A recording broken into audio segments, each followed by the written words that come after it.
There we go. Hello, YouTube. Ian from the bedroom here. You can tell Junky. Hey, does anyone know why this happens? And then, well, no, that's normal. But this. Why? Why does that happen? If you know, leave a comment. Tell me. Do I have to put some kind of capacitor or something in there? Because I notice a lot of my guitars do that. It's very annoying. I don't know why.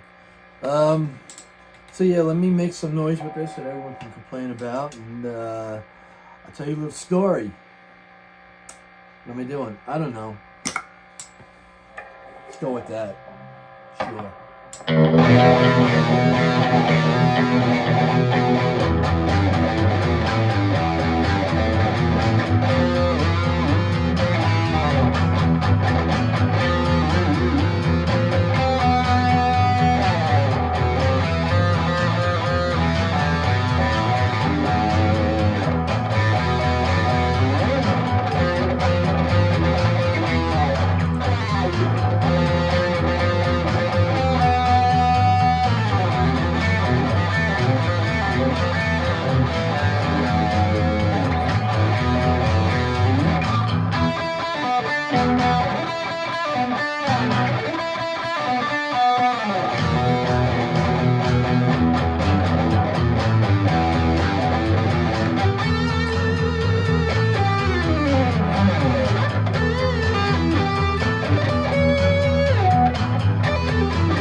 Yeah.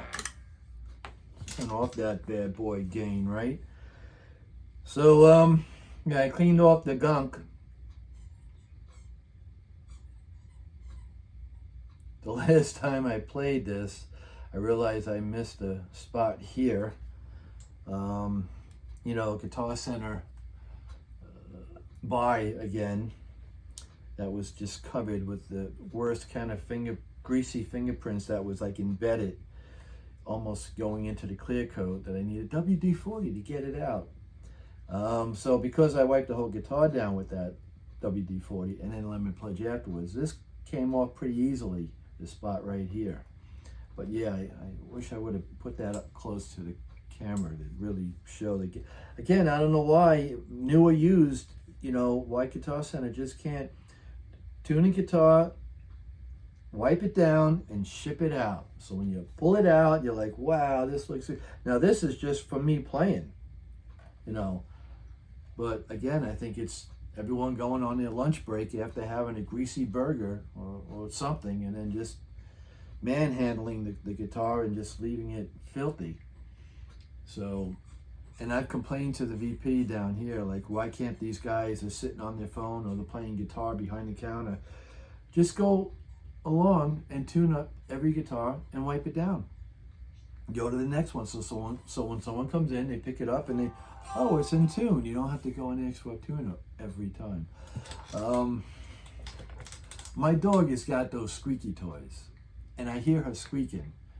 I guess dogs like it because they think it's like a game or something, but she's going to town right outside the door, and it's very distracting, I must say. So, yeah, so between this one and the natural one, fantastic. I was looking at guitars today, and I'm almost afraid to say, I think I've reached my peak. I think that other than one particular Gibson that I might like to have,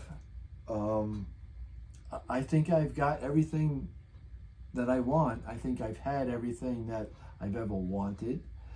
And honestly, I must have had in my lifetime now a good 300 guitars at least, you know, from day one. And the one I miss the most is my classical acoustic that was all brown, all like mahogany brown. It was I missed that. I got that when I was 8 years old. So that's the one that I really missed the most. The one that, my first electric guitar that I bought from O'Neill's pawn shop in Patchogue, Long Island, New York. I customized that thing. I made a Strat look like a giant pick, like a teardrop, almost like the Vox guitars, and repainted it, and you know, just I really went to town. Just like when you get your first car, and you just start hot rodding it, you know, and you know your parents and elders are looking at it. Why are you doing that?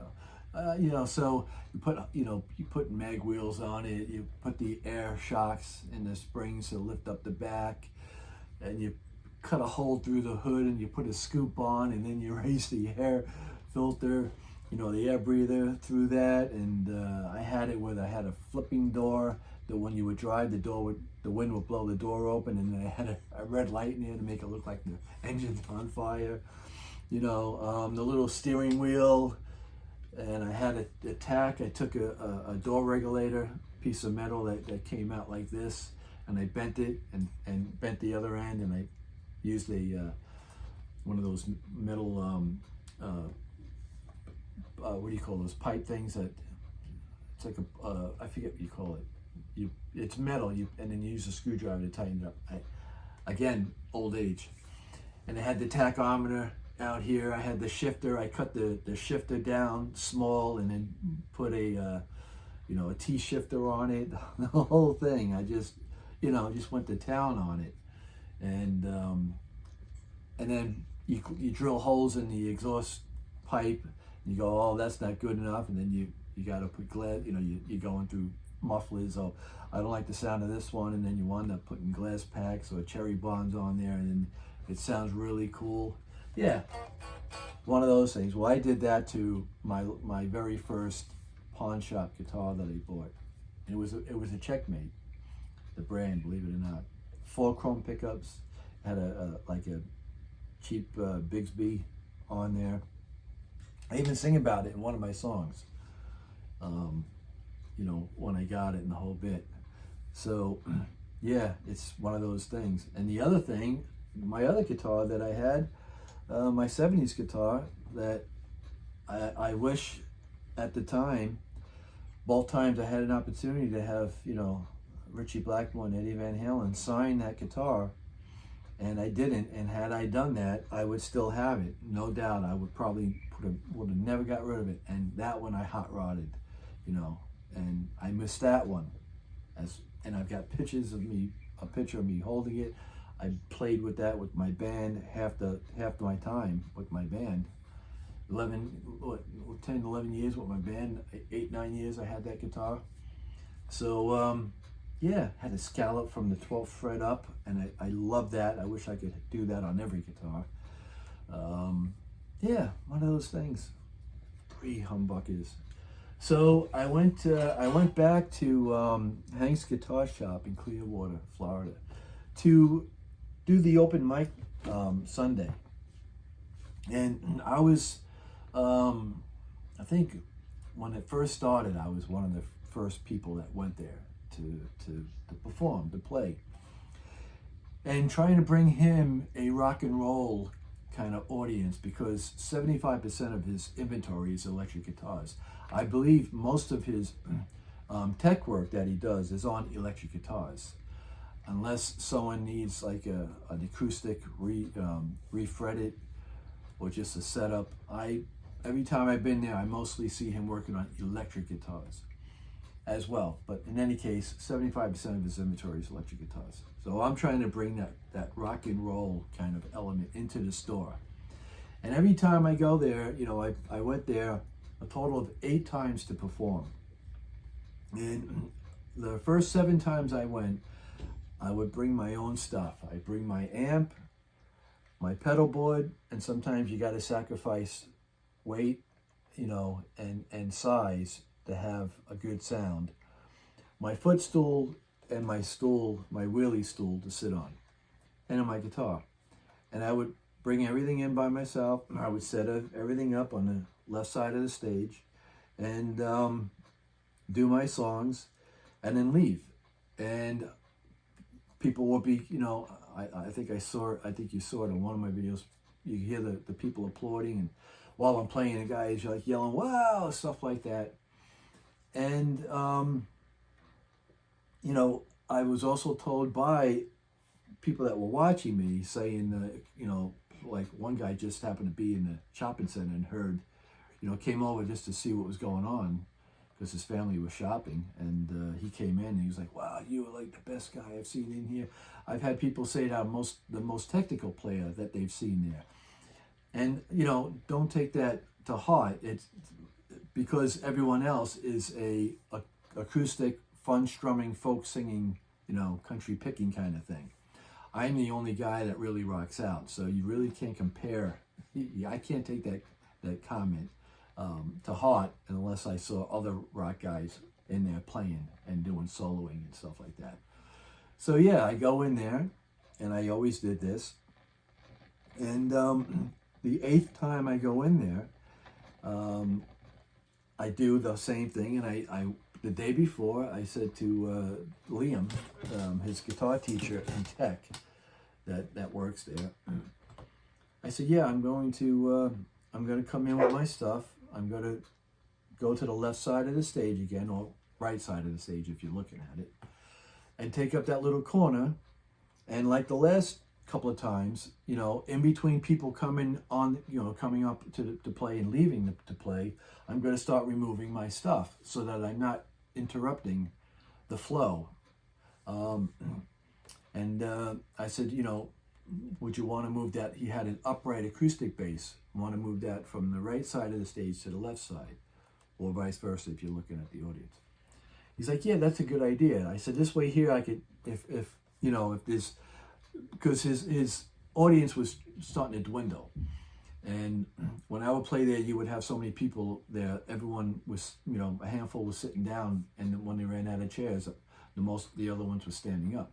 And then they were getting down to like, you know, 2-3 people. And I says, "And if no one shows up, you know, I've got enough music, I've got enough, you know, material to play for like an hour." I said, so I got my 4-song set down to 13 minutes. I said, "And if no one else shows up or no one else wants to go up, you know, to play, I can go back up and do something else, or we could jam together." Great idea. So I go there Sunday, and I bring in all my stuff, and Liam moves the upright acoustic bass from one side of the stage to the other side. I take up the corner, and just 2 or 3 people show up, you know, to play. And what happens? Hank, the owner, comes out and said, "You know, Richard, yeah, I'm going to have make up new rules with restrictions on what gear people bring in. You're taking up the whole stage." He says, "And then you move my bass from one side to the other, and I really don't like that being touched." Meanwhile, I've seen guys play that bass, upright bass. I see them take it off and move it around. I've seen people there with keyboards set up on stage, taking up the whole stage. I'm taking up one little portion of the stage. And this bag starts bitching to me like a little baby. And I'm like, yeah, but Hank, I'm providing you with free entertainment. He says, I'm trying to bring the rock element into your store. I said, plus, I bought from this guy. I made deals with him. I traded, I bought guitars, I bought work to him. Everyone that's going there to play, they're just going there to play, to get their 15 minutes of fame, you know what I mean? To play their country funk, country folk, 10-minute song with the same 3 chords, and just you're telling a story that really has no rhyme or reason to it. And I'm taking my time to really put something into this for him, and this is what I get. So I was so frustrated, and I don't know if I mentioned this before. I was so pissed off that I couldn't play. I don't like playing mad. Anything but mad, Once I start getting pissed off, I want to smash something or chuck something. So, I was like trying to shake it off and, get through it, and I couldn't. It was running like a tape in my head, and I just packed up my shit, put it in my car, and out the door I went. And I said to Liam, he didn't even know because he was dealing with customers coming in and on the phone and all. And, and Hank was pitching a fit about, having everything set up so when they go live at 2 o'clock, who's going on and this and that. And yeah, I'm going on. I got 4 songs in 13 minutes and, I'll be done. And, I just, I went up to him and said, yeah, I'm done. I'm out of here. And what do you mean? And I says, yeah, I've got everything back in my car again. He was shocked. And I said, yeah, I can't play. I'm pissed off. I says, he pissed me off. I said, I can't play when I'm like that. It's bad enough I'm nervous playing with myself up there, with no one else, without my band behind me. Playing solo on your own is, to me, way difficult than going up with a band. I feel more confident and comfortable with my band behind me. When you're up there alone, you just got everyone looking at you, and then I just start getting nervous, and start getting shakes, and I've never had that before. So yeah, that was the end of that whole thing, Then I was saying stuff on his Hank's Guitar Shop on Facebook, and seeing if anyone was asking for me to come back, because he also uploaded some to YouTube. And I said it. I said, I'm trying to help you out, and this is what I get. And he blocks me. So, and what's funny is that it was like 2 weeks went by after I packed up my stuff and got out of there, that I actually still went back and brought him, boxes that I get when I get a guitar. I get a new guitar in, shipping boxes. Like, hey, I was pissed off. And I even said it to Liam. I said, I was pissed off at him. I don't hold a grudge. I'm over it. I says, the only way I'm going to come back to play is if he apologizes and I'm asked to come back to play. So yeah, it was just one of those things. So that's it. You think this is going to work? I'm sorry that the video went so long. Probably not. Let's see. Have a good day and a better tomorrow. Thanks for watching. Nope, it's beeping. Took a dip in, went swimming in the Gulf of America today. No, not today. Last week. I don't skinny dip. I chunky dunk.